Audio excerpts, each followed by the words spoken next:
Selamat malam teman-teman. Jumpa lagi bersama saya Al Pratama di channel TJ44. Sebelum kita lanjut, bantu tekan tombol subscribe dan like channel ini serta share ke sosial media teman-teman agar saya selalu semangat dan semangat sekali untuk mengupload cerita-cerita lain selanjutnya. Jika sudah, terima kasih. Serta saya doakan semoga teman-teman sehat selalu dan diberi rezeki yang berlimpah. Amin. Jam 8 pagi aku dan Mangkardi berkendara dari rumah menuju ke daerah Cimahi. Dan dengan menggunakan Jeep Wrangler Black Special Editionku, Mangkardi yang menyetir sedangkan aku duduk di sebelahnya tanpa sedikit pun merasa kantuk selama perjalanan yang ditempuh 4 jam kurang lebih. Awalnya Alisa dan Biija ingin ikut, tapi aku larang karena kami bukan ingin liburan, melainkan ingin cepat-cepat karena ada beberapa titik berbeda yang mesti kami datangi. Mengenai Biija, aku sarankan nanti ia melihatnya melalui foto-foto saja. Dan menjanjikan kepada Alisa untuk minggu depannya baru kita kembali bersama-sama sekalian liburan ketika proses deal dan proses pembayaran berlangsung. Tak perlu kuceritakan secara detail proses mulai dari menikmati perjalanan dari Jakarta ke Bandung dengan kondisi yang mendung.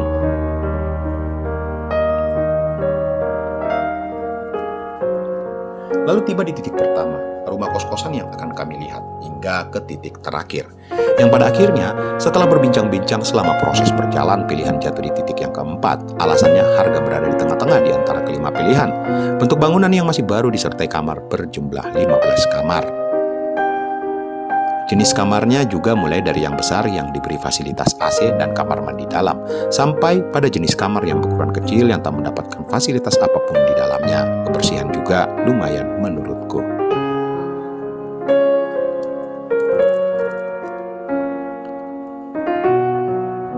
Tapi yang terpenting adalah lokasinya sangat dekat dari beberapa kantor pemerintahan, sekolahan swasta sampai pada kampus swasta yang tentu saja berpotensi untuk proses percepatan memenuhi isi setiap kamar.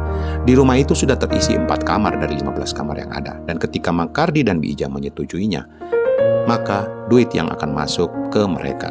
Selesai proses melihat, mengambil beberapa foto untuk ditunjukkan pada Alisa dan Biija di rumah nanti, maka kami memutuskan untuk makan siang karena berhubung waktu sudah menunjukkan pukul 2 siang.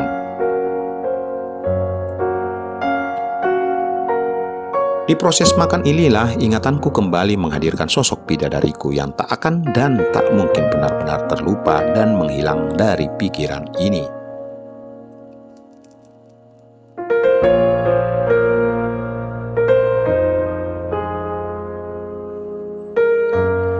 Jangan tanyakan bagaimana perasaanku kini. Di saat pemikiran tersebut muncul, pemikiran akan keinginan untuk sekedar melihatnya lagi tentu tak ingin kutemui mengingat kejadian bulan lalu, di mana sang bidadari pergi setelah melihat apa yang terjadi di rumahku. Sungguh amat sangat sulit menggambarkan dengan sebuah narasi.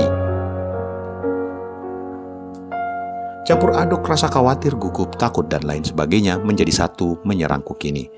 Setelah mampu menguasai diri dan menenangkan jiwa, maka segera tanpa basa-basi kutanyakan kepada Mangkardi yang masih asyik menyantap makan siangnya.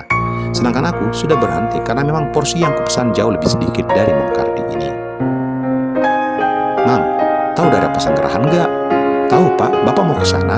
"Ya Allah, kenapa denganku?" Baru mendapatkan pertanyaan seperti itu saja rasa-rasanya jantungku hampir copot saking groginya. Untuk kali pertamanya aku berhadapan dengan Mangkardi dengan ditemani perasaan grogi. Meski alasan utama kegrogianku bukan karena Mangkardi melainkan sang bidadari.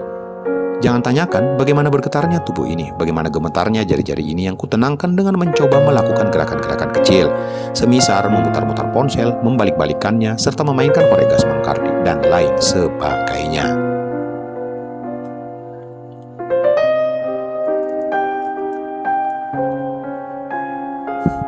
Baru keinginan untuk mencari tahu alamatnya saja, efeknya seperti ini.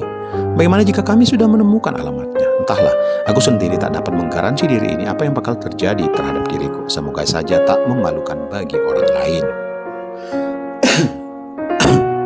Boleh, mungkin habis makan siang kita ke sana dulu sebelum kita pulang ke Jakarta. Emang ada apaan Pak di sana? Oh, lagi pengen nyari alamat aja. Kebetulan ada kenalan yang tinggal di sana dan cukup lama kami tidak bertemu lagi. Maafkan aku Mangkardi karena masih belum bisa jujur atas apa yang sebenarnya terjadi.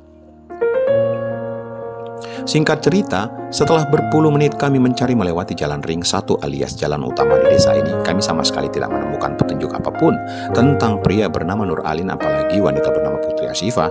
Namun yang kusyukuri atas kejadian pencarianku kali ini, aku sedikit punya keberanian kembali untuk sekedar melihatnya. Singkat cerita, setelah berpuluh-puluh menit kami mencari melewati jalan, apalagi wanita.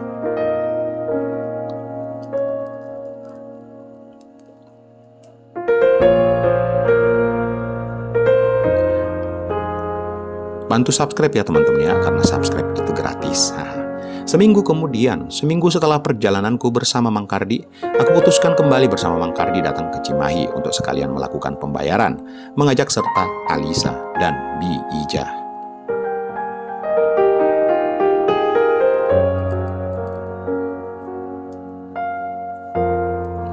Jangan tanyakan bagaimana efek setelah kepulanganku minggu lalu dari pencarian alamat sang bidadari. Sungguh, aku sulit untuk terpejam. Pemikiran mengenai apa yang akan terjadi ketika kami bertemu lagi, lalu ingatan pada kejadian perpisahan kami. Ingatan pada kejadian di mana ku ajak ia menentang keyakinannya demi sebuah yang sesaat. Lalu ingatan pada bagaimana. Hanya itu saja. Bagaimana ku lafazkan harapanku untuk diberi satu kesempatan lagi untuk melihatnya.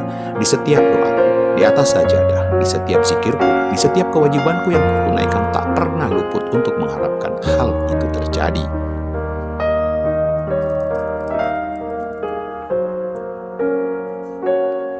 Aku berani bersumpah, sungguh amat berat bagiku menjalani seminggu ini. Derita akan kenangan dan kerinduanku padanya semakin besar, bahkan seakan-akan sudah ingin meledak.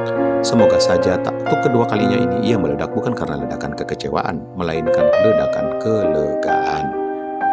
Semoga saja, amin, Allahumma amin. Put, ya Allah, ayah sudah tak sabar untuk melihatmu. Meski itu dari kejauhan saja, ayah sudah amat sangat bersyukur.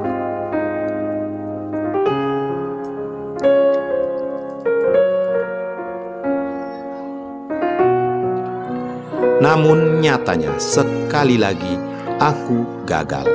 Kami berempat, subscribe dulu teman-teman ya, bantu tekan tombol subscribe dan like video ini serta share ke sosial media teman-teman agar saya selalu semangat untuk mengupload cerita-cerita lainnya. Jika sudah, terima kasih serta saya doakan semoga teman-teman sehat selalu dan diberi rezeki yang berlimpah. Amin. Aku, Alisa, Mang Kardi, dan Bi Ijah akhirnya pulang ke Jakarta, hanya berhasil membawa pulang sertifikat tanah atas bangunan rumah kos-kosan yang kubayar tunai seharga 850 juta tanpa serta tujuan utamaku ke sini. Kejam sekali hukuman yang kuterima darimu ya Allah. Sesulit itukah engkau membukakan jalan kepadaku? Kutinggalkan desa Pesanggerahan dengan ledakan kesedihan di dalam sana tanpa menunjukkan betapa sedihnya aku, betapa kecewanya aku di hadapan 3 orang yang berada di mobil bersamaku. Bagaimana aku tahan derita ini di hadapan semua orang.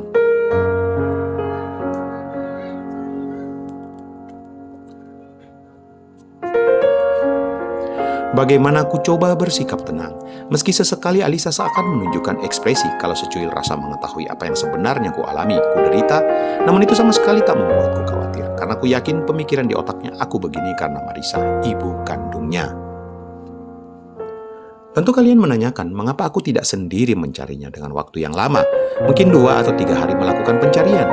Andai kalian tahu apa yang terjadi setelah kejadian kepulanganku bersama mereka bertiga, andai kalian tahu betapa aku semakin merasa terpuruk, semakin merasa kehilangan gairah untuk melanjutkan hidup. Jika kalian ingin tahu, baiklah, akan kuceritakan. Seminggu berlalu, aku memutuskan spare waktu beberapa hari untuk fokus mencari alamatnya di sana.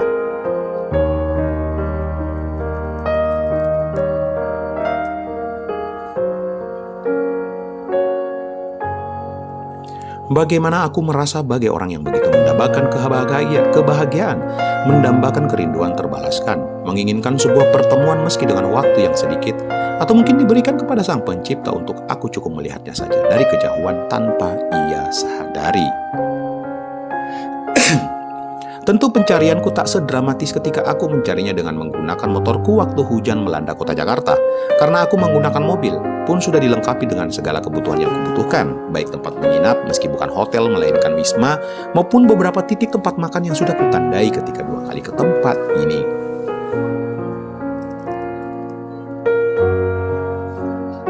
Berjam-jam aku di sini, berteman dengan rasa penasaranku karena mengapa tak seorang pun yang mengetahui kedua nama yang kusebutkan, Nur Alim dan Putri Asifah. Dimulai dari aku menyusuri jalan ring 1 alias jalan utama pedesaan. Kemudian tanpa putus asa, ku telusuri jalan yang sulit mobilku masuk. Pagi berganti siang, siang berganti sore, sore berganti malam, malam berganti pagi lagi.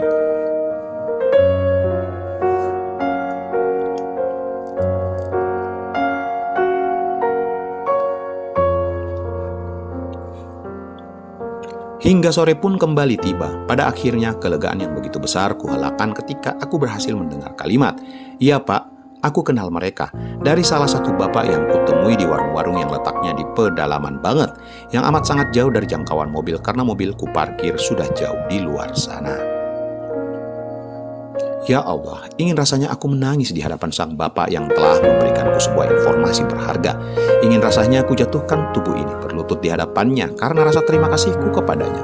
Kegugupan kian mendera ketika keinginanku untuk bertanya lebih lanjut kepada sang bapak mengenai di mana mereka tinggal.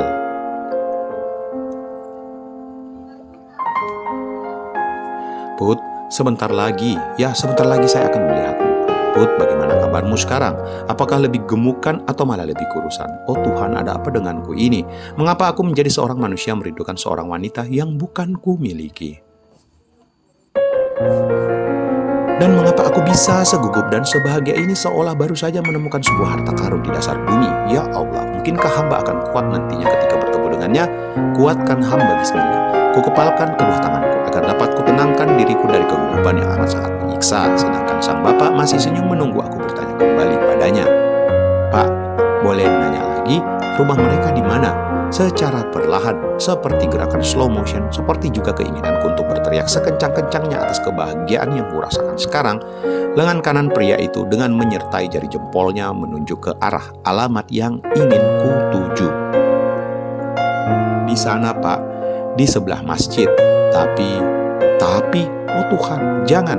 Kumohon jangan dulu ku dengar sebuah informasi yang begitu menyakitkan bagiku. Ku tak sanggup untuk mendengarnya sekarang. Kumohon jangan dulu ya Allah, kumohon.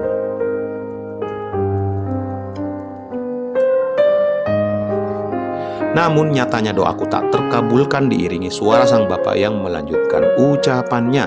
Tapi kayaknya yang aku dengar sudah 7 bulanan mereka tidak tinggal di rumah itu. Ku belalakkan mataku. Maksud Bapak? Iya Pak, mereka sudah pindah. Pindah? Di mana Pak? Bapak tahu alamat mereka? Pak, kumohon berikan alamat dia. Pak, kumohon, mohon beritahu alamat mereka. Panik. Aku begitu panik sekarang.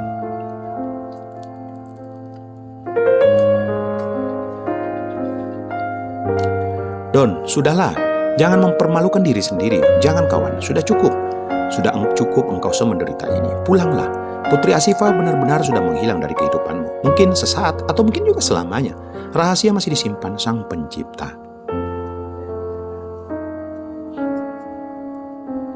Pulanglah kawan, sekali lagi dengarkan ini dengan baik-baik. Ketika keinginan dan harapanmu tak terkabulkan, itu artinya Tuhan Sang Pencipta alam semesta memang belum meridhoi jalanmu, belum mengijabah apa yang kamu inginkan. Percayalah, jika memang waktunya kalian dipertemukan, maka Tuhan akan membukakan jalan, akan membuka kedua mata kalian dan tanpa disadari kalian akan menemukan jalan itu sendiri. Maka yakinlah pada dirimu. Mungkin memang belum saatnya kalian dipertemukan, entah sebab muasabnya karena apa. Silahkan tanyakan pada dirimu sendiri, kenapa dan mengapanya. Jadi, sekarang pulanglah. Kembalilah kepada Alisa putrimu. Jangan kau hancurkan harga dirimu sebagai seorang pria yang memiliki martabat. Hanya itu yang ingin ku sampaikan. Salam monolog.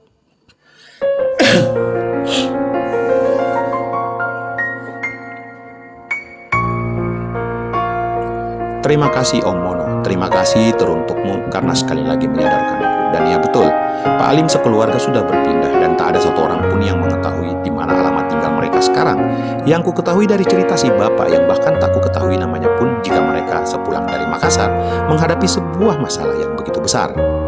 Mereka kedatangan pihak bank untuk menyita rumah mereka yang angsuran kreditnya tak dibayarkan selama 2 tahunan. Yang perihnya, istri Pak Alim alias sang bidadarilah yang menghadapi sendiri pihak bank. Ketika mereka dipaksa keluar dari rumah, sang istri meminta waktu sampai sang suami pulang. Dan pada akhirnya pun ku ketahui alasan Asifah pulang lebih dulu dengan Aini kala itu. Ya Allah Put, kenapa hidupmu bisa sesakit itu? Kenapa bisa kalian menderita ini? Mengapa takdir seolah-olah mempermainkan kalian? Lalu bagaimanakah caraku untuk bisa membantu kalian? Sedangkan aku sendiri tidak mengetahui keberadaan kalian sekarang. Kenapa Put? Kenapa engkau pergi tanpa meninggalkan sedikit petunjuk saja tentangmu, tentang kalian? Kenapa Put?